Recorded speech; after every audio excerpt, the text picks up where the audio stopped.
As a Pakistani मैं हमेशा अपनी इंडियन दोस्त पूजा के साथ ट्रैवल करती हूँ और हमेशा मेरे लिए बेहतरीन रहता है। इसमें पूजा से ज़्यादा मेरा फ़ायदा रहता है। इसमें वीडियो में या वजह देख लेना, हर बॉर्डर इमिग्रेशन पर सबसे ज़्यादा सवाल भी हमसे ही होते हैं।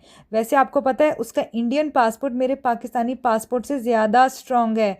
और जब लोग मुझे कहते हैं आप इंडिया से हो, मुझे नहीं पता मैं इस पर कैसे रिएक्ट करूँ। लेकिन जब लोग कहते हैं इंडियन और पाकिस्तानी इकट्ठे, भाई लोगों के रिएक्शन यकीन माने साइट सीइंग से ज़्यादा इंटरेस्टिंग होते हैं। लोग हमारा इंटरव्यू करने लग जाते हैं। आपने हमें लोगों के व्लॉग्स में अब तक देख ही लिया होगा। हम स्टीरियोटाइप्स को तोड़ते हैं ट्रैवलिंग के ज़रिए, इकट्ठे ट्रैवल करते हैं और लोग पागल हो जाते हैं। यार ये किस किस्म का तेज़ाद है, किस किस्म की मुनाफ़क़त है, किस किस्म के दो मयार हैं। भई इस वजह से ना मैं अपनी इंडियन दोस्त पूजा के साथ हमेशा दुनिया भर में कहीं जाना उसके साथ ट्रैवल करती हूँ। आपको पता है कि यार ये जो मेरी अमेरिकन दोस्त है, जो आप मेरे अक्सर व्लॉग्स में देखते हैं, वो हमेशा मुझे कहती है, "अल्लाह तुम तो हलाल खाना खाती हो, अल्लाह तुम्हारे लिए खाना खाना कितना मुश्किल हो जाता है। अरे यार तुम्हारी वजह से हमें इधर रुकना पड़ता है, इस रेस्टोरेंट नहीं जाना पड़ता।" लेकिन जब से भी मेरी पूजा दोस्त ने मुझे जॉइन किया ना, तो जेसिका के सारे जो फ़ोबियाज़ हैं ना वो टूट गए हैं। क्योंकि जेसिका मैडम है वीगन या फिर वेजिटेरियन, इवन कि वो केक भी एगलेस केक खाती है। जब से मुझे पूजा ने ज्वाइन किया ना, तो अब जेसिका मैडम तो उसकी इतनी रिस्पेक्ट करती है, अरे ये तो वीगन है, अरे ये चिकन नहीं खाती, अरे ये तो फलानी चीज़ नहीं खाती, अरे ये तो एलिगेटर नहीं खाती। पूछो जब मैं कह रही थी मैं हलाल खाना खाती हूँ और मैं ये हलाल किया हुआ जो चिकन नहीं है मैं नहीं खाऊंगी, तब तो मैडम के बड़े चेहरे बनते थे जेसिका के। लेकिन खैर इस वजह से मेरा बड़ा फ़ायदा हो गया, क्योंकि पूजा मैडम की वजह से, जो कि वेजिटेरियन है, अब मुझे हलाल खाना ही हर जगह मिलता है। से आपको एक बात बताऊं, इंडियन दोस्त के साथ ट्रैवल करो, दुनिया फ्री में एंटरटेनमेंट बन जाती है। लोग कहते हैं पाकिस्तानी और इंडियन साथ, अरे भाई इम्पॉसिबल है। मैं कहती हूँ भाई एयरपोर्ट से ही सारे का सारा हंगामा कंटेंट शुरू हो जाता है। इमिग्रेशन ऑफिसर हमें देखता है, फिर पासपोर्ट देखता है, उसके दिमाग में बैकग्राउंड म्यूजिक चलने शुरू हो जाता है। पता नहीं कौन सा बैकग्राउंड म्यूजिक, लेकिन कोई अच्छा खासा बैकग्राउंड म्यूजिक स्टार्ट हो जाता है, वो एक ट्रांस में चला जाता है। हम दोनों को उससे ज़्यादा टेंशन ये होती है कि भाई बैगेज हमारा ओवर वेट ना हो जाए। और यार सबसे ज़्यादा इंटरेस्टिंग, और मुझे तो वैसे फ़नी लगती है ये बात, कि बाहर के लोगों को हमारी पॉलिटिक्स से ज़्यादा हमारी सेल्फीज़ में इंटरेस्ट होता है। उनको तो हमारे वैसे मुल्क में क्या पॉलिटिक्स चल रही है बहुत ज़्यादा पता होता है। लेकिन एक सेकंड, लोग हमसे ये पूछते हैं, अरे भाई आप दोनों दोस्त हो भाई, जैसे कि हम कोई सेलिब्रिटीज़ हो। मैं कहती हूँ भाई हम सिर्फ फ्रेंड्स नहीं हैं, एक दूसरे के फोटोग्राफर भी हैं। और भाई जो लोग 200 फ़ोटोज़ खींचते हो किसी की, वो दोस्त से कम होते हैं क्या? ये अलग बात है कि उसकी 200 फ़ोटोज़ खींचो तो प्रूफ सिर्फ और सिर्फ 2 होती हैं। भई फिर आती है उसमें असल कन्फ्यूजन, जब हम जाते हैं रेस्टोरेंट में। जी हाँ, उस रेस्टोरेंट में जहाँ वीगन और हलाल खाना मिलता है, और दोनों का जवाब क्या आता है कि यार मैंने ये डिश खानी है, वो डिश खानी है, और वैसे भी हमारी डिशेज़ कॉमन भी हो जाती हैं। वैसे मैंने आपको बताया वो वीगन है, एगलेस केक खाती है, और मैं क्या करती हूँ कि यार जहाँ चिकन नज़र आ जाए, तो कहाँ होता है चिकन, जब पोर्क एलिगेटर की बीच के अंदर चिकन पड़ा होता है। भाई ऐसा चिकन तो मैं बिल्कुल भी नहीं खा सकती जो कंटेमिनेटेड और ऊपर से हलाल भी ना हो। ऑर्डर देने के बाद आता है भाई असल प्रॉब्लम और असल हंगामा। यार ये तुम मेरी वाली डिश ट्राई कर लो, मैं मुझे अपनी वाली डिश दे दो। और हमेशा वो मेरी डिश से ही खाना खाती है, और वैसे उसका खाना भी मुझे कुछ ज़्यादा ही पसंद आता है। पता नहीं क्यों हमें एक दूसरे की प्लेट में से ज़्यादा खाना पसंद आता है। और रेस्टोरेंट में फिर असल हंगामा जो बारी आती है प्रॉब्लम की, लोग कहते हैं आपकी लड़ाई नहीं होती। भाई लड़ाई हमारी रेस्टोरेंट में होती है, वो भी तब जब बिल देने की बारी आती है। क्योंकि वो कहती नहीं बिल मैं दूंगी, मैं कहती नहीं बिल मैं दूंगी। तब अभी आपने किसी इंडियन और पाकिस्तानी को लड़ाई करते देखना हो, तो उस वक्त देखो जब बिल देने की बारी आती है। और भाई बात करो उसके बाद शॉपिंग की, तो बस अल्लाह ही हाफिज़ है। एक चीज़ पसंद आए तो दोनों को पसंद आती है, और फिर दोनों ही उस पर एक्सपर्ट बन जाते हैं। फिर उस मैडम का होता है कि ये महंगा है, मैं कहती हूँ नहीं भाई ये, फिर हम दोनों बार्गेन करते हैं। नहीं नहीं दूसरी शॉप पे चलते हैं, एक टी शर्ट लेने जाओ आधा शहर घूम लेते हैं, चलते चलते सुबह जाओ शाम हो जाती है। और फिर लोग कहते हैं कि आप दोनों डिफरेंट कंट्री से हो। वही बात जब लोग कहते हैं आपकी फ़ाइट नहीं होती, तो मैं कहती हूँ जी हाँ, रेस्टोरेंट में होती है, बिल देने पे हमारी फ़ाइट होती है।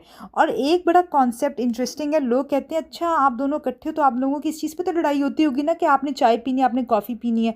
मुझे ये चीज़ समझ नहीं आई, लेकिन एक दो लोगों ने जब ये बात की, तो मैंने एक बंदे से पूछा आप ये क्यों पूछ रहे हो कि चाय कॉफ़ी पे लड़ाई होती है? हम दोनों चाय भी पी लेते हैं, कॉफ़ी भी पी लेते हैं। कहते नहीं नहीं पाकिस्तानी लोग कॉफ़ी कभी नहीं पीते ना, तो वो चाय पीते हैं, मसाला चाय। मैंने कहा आपका दोनों ही कॉन्सेप्ट बहुत गलत है। एक तो हम मसाला चाय कॉमनली नहीं पीते, हम लोग दूध पत्ती पीते हैं। इंडियंस मसाला चाय पीते हैं, अदरक वाली चाय पीते हैं, सौंफ इलायची वाली चाय पीते हैं। हमारे यहाँ बहुत कम ओकेजन्स पे मसाला चाय पी जाती है, ज़्यादातर दूध पत्ती मिलती है। और रही बात कॉफ़ी की, तो भाई हम कॉफ़ी भी बहुत ज़्यादा पीते हैं। किसने कहा कि पाकिस्तानी लोग कॉफ़ी नहीं पीते हैं? और भाई बात आ जाती है असल में एंड में गूगल की। हम दोनों की लड़ाई इस बात पे भी होती है जीपीएस के ऊपर, कि हम लोग कहते हैं अरे नहीं ये गली तो इस जगह से नहीं आती। हम दोनों अपनी मेमोरीज़ का इस्तेमाल करते हैं और जीपीएस और गूगल पे बिल्कुल एतबार नहीं करते। लेकिन वही होता है यार, हम दो लड़कियों की कौन सुनता है, गूगल तो हमारी सुनता नहीं। एंड में आ जाके भाई कहना मुश्किल है, लेकिन बात हकीकत ये है कि गूगल की जो मेमोरी है ना वो हमसे ज़्यादा बेहतर है, और जो लोकेशन वो बता रहा होता है ना वो वाकई एंड में ठीक निकलती है।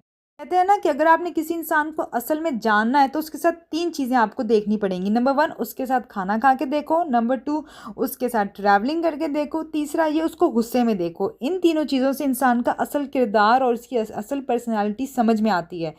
तो भाई ट्रैवलिंग में हर इंसान का ना असली कैरेक्टर बाहर आ जाता है। किसी को लेट होना है, किसी को हर जगह बार्गेन करनी है, किसी को हर दूसरे मिनट बाद कॉफ़ी चाहिए, और किसी को हर बोर्ड के साथ फ़ोटो लेनी है। भाई तब पता चलता है कि पासपोर्ट अलग हो सकते हैं लेकिन टूरिस्ट हैबिट सरप्राइजिंगली सेम होती हैं।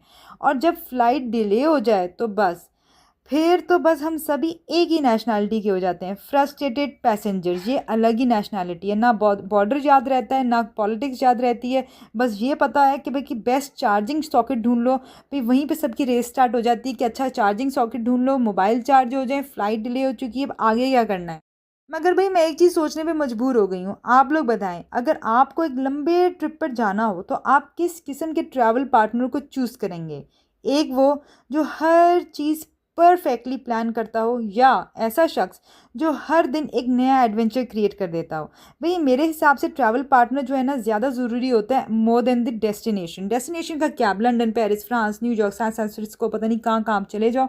लेकिन असल में जो आपके लिए इंपॉर्टेंट चीज़ होती है ना वो ट्रैवलिंग पार्टनर होता है, क्योंकि उसका मूड, उसके मूड स्विंग्स, उसका बिहेवियर, उसके मैनर्स बहुत ज़्यादा इफेक्ट करते हैं आपके पूरे के पूरे जर्नी को। उसको आप कैसे मेमोरीज कैसी रहती हैं जर्नी की, कौन सी फ़ोटोज़ को देख के आप कहते हैं यार कितना मज़ा आया था, और कुछ फ़ोटोज़ होती हैं आप कहते हैं हाय अल्लाह यार अल्लाह माफ़ कर दे, याद है इस वक्त फ़लानी का मुंह बना हुआ था, अरे याद है यहाँ पे लड़ाई हो गई थी, अरे याद है यहाँ पे जेसिका ने फ़लानी चीज़ कह दी थी।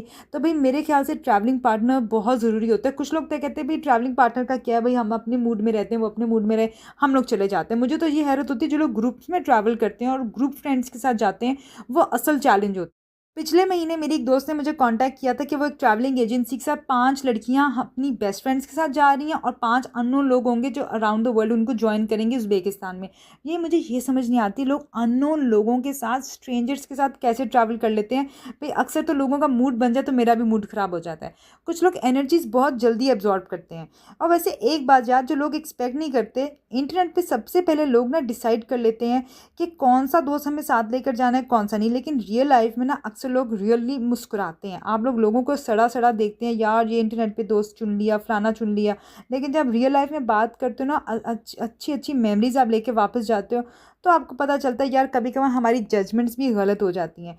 इसलिए यार ट्रैवल आपको पसंद हो या ना हो, सबसे ज़्यादा इंपॉर्टेंट चीज़ ये है कि आपको ट्रैवलिंग के रूल्स और हैबिट्स अच्छी बनानी चाहिए। हकीकत बात तो ये है कि यार ट्रैवलिंग आपको सिर्फ नई कंट्रीज़ या उनका कल्चर नहीं दिखाता, इनफैक्ट आपके नए नए पर्सपेक्टिव्स भी आपको दिखाता है। आपको अपने बारे में बहुत कुछ पता चलता है। आप लोगों के बारे में तो जान लेते हो, अच्छा लोग इस तरह के उस तरह के लोग हैं, लेकिन आपको अपनी स्ट्रेंथ्स, अपने वीकनेसेस, अपनी पर्सनैलिटी का भी बहुत कुछ समझ आने लग जाता है। आपको पता चल जाता है कि आप कौन सी सिचुएशंस में कैसे रिएक्ट करते हो और किस तरह से आपको रिएक्ट करना चाहिए। अव्वल तो अगर आप अपने ऊपर वर्कआउट करो तो आपको समझ आएगा कि आपको वाकई अपने ऊपर किन किन चीज़ों पे काम करना चाहिए। कुछ लोग अपने ऊपर काम नहीं करते, उनको अपनी वीकनेसेस पता होती हैं। लेकिन सबसे इंटरेस्टिंग चीज़ ये है, ट्रैवलिंग आपको एक और चीज़ भी सिखाता है जो हमें नहीं पता, वो ये कि सोशल मीडिया की लाइफ, उसके कमेंट्स, उसकी रियल लाइफ से दुनिया में कोई ताल्लुक नहीं है यार। वैसे थोड़ा बहुत ताल्लुक हो सकता है, लेकिन असल लाइफ में सोशल मीडिया की लाइफ से बहुत डिफरेंट है। आप जहाँ पे हैप्पी हैप्पी लोगों के व्लॉग्स देखते हो, पोजिंग्स देखते हो, आपको पता चलता है भी उसके पीछे कितनी स्ट्रगल इन्वॉल्व होती है। आप रियली सेलिब्रिटीज़ की तरह काम कर रहे होते हो, एक्सट्रीम वेदर कंडीशंस में मुस्कुरा भी रहे होते हो, हैवी कपड़े भी पहने होते हैं, अच्छी फ़ोटोज़ भी लेनी होती है। लेकिन यकीन मानो पहले ये चीज़ें मैं करती थी ट्रैवलिंग के अंदर, बहुत ज़्यादा सज धज के दुल्हनों की तरह जाके मैं बोर्ड्स के आगे फ़ोटो लेती थी। लेकिन जब मैं फ़ोटोज़ देखती थी ना तो मैं कहती अरे मुझे ये ज्वेलरी चुभ रही थी, अरे ये स्वेटर कितनी ख़राब थी, अरे मुझे कितनी गर्मी लग रही थी, अरे यहाँ पे सर्दी कितनी थी, मेरे तो दिमाग काम करना छोड़ गया था। तो वो फ़ोटोज़ देखने का मज़ा ही नहीं आता। घंटे बाद, 2 घंटे बाद, क्या कई दिनों बाद भी फ़ोटो सामने नज़र आए तो दिल नहीं करता उसको देखने का। जिससे ये प्रूव होता है कि आपकी ट्रैवलिंग एक्सपीरियंसेस अच्छे होने चाहिए, ना कि सज धज के फ़ोटो शोटो लेने का आपको ज़्यादा इंटरेस्ट हो। यार वैसे एक बात मैं बताऊंगी कि जिस वजह से मैंने ये पूरा वीलॉग बनाया है, वो है यार लोगों की मुनाफ़िकत बहुत ज़्यादा है। जैसे मैंने आपको अपनी अमेरिकन दोस्त जेसिका का बताया, हर बात पे उसको ये प्रॉब्लम होता था, अरे अब तो तुम्हारी नमाज का टाइम हो गया, अब हमें रुकना पड़ेगा, अरे अब ये हो गया। भाई जब से मैंने अपनी इंडियन दोस्त पूजा के साथ ट्रैवलिंग किया ना, तो जेसिका मैडम को तो मैंने सीधा कर दिया, दीवार से लगा दिया, मैडम सीधी तीर हो गई हैं। लेकिन अब मौका आ गया, खैर वो मेरे वीलॉग्स तो देखती है लेकिन उसको उर्दू समझ नहीं आती, सब टाइटल्स के साथ मेरा वीलॉग देखती है, लेकिन फिर भी मैंने उसको कॉफ़ी पे इनवाइट करके ना ये बात ज़रूर बतानी है जेसिका मैडम को कि किस तरह से ना उसके स्टीरियोटाइप्स और उसके जो फोबियाज़ हैं वो टूटे हैं। क्योंकि जब इसको कोई गणेश नज़र आ जाता था, गणेश मंदिर नज़र आ जाता था पूजा को, या कोई ऐसा मंदिर नज़र आता था जहाँ वो रुक के पूजा करना चाहती थी, तो हम दोनों उसकी रिस्पेक्ट में रुक के उसको पूजा करने का टाइम देते थे। लेकिन जब मैं कहती थी अरे भी नमाज का टाइम हो गया, मैं मॉल के अंदर जा रही हूँ नमाज पढ़ने, तो जेसिका का मुंह पूरे का पूरा मन बन जाता था। तो पूछो अब जेसिका को नज़र नहीं आ रहा कि वो मेरी हिंदू दोस्त है, मैं मुसलमान हूँ। लेकिन खैर यार ये चीज़ें ना मुनाफिकत मुझे समझ नहीं आती, लोग खुद से क्यों नहीं नोट करते, अगले शख्स को ही क्यों बताना पड़ता है। जैसे मैंने आपको बताया कि मेरी दोस्त ने फ्रांस में जाके स्कार्फ लिया, तो सबने कहा अरे अरे स्कार्फ ले रही है, स्कार्फ ले रही है, स्कार्फ ले रही है। और वही जब उसकी बेस्ट फ्रेंड ने सर पे बिंडेना पहना, सबने उसकी इज्जत की, वाह शी इज़ कूल, कितनी अच्छी है। तो यार ये मुनाफिकत पता नहीं लोगों को खुद समझ क्यों नहीं आती, हमें ही क्यों बताना पड़ता है। लेकिन आई एम श्योर बहुत सारे लोग मेरे साथ डिसएग्री भी करते होंगे, लेकिन मुझे उसकी परवाह नहीं, मुझे परवाह ये है कि यार खुद तो अपने गिरबान में झांक लो बाबा। लेकिन खैर सबसे इंटरेस्टिंग चीज़ ये है कि यार मुझे ट्रैवलिंग करके ना ये चीज़ बहुत ज़्यादा समझ आ गई है कि लोग अपने फोबियाज़ को खुद देखते नहीं हैं और लोगों को ज़्यादा देखते हैं। एनीवेज आई होप आप लोगों ने को तो बहुत कुछ सीखा होगा, कुछ और सीखा हो तो मुझे भी बता दो।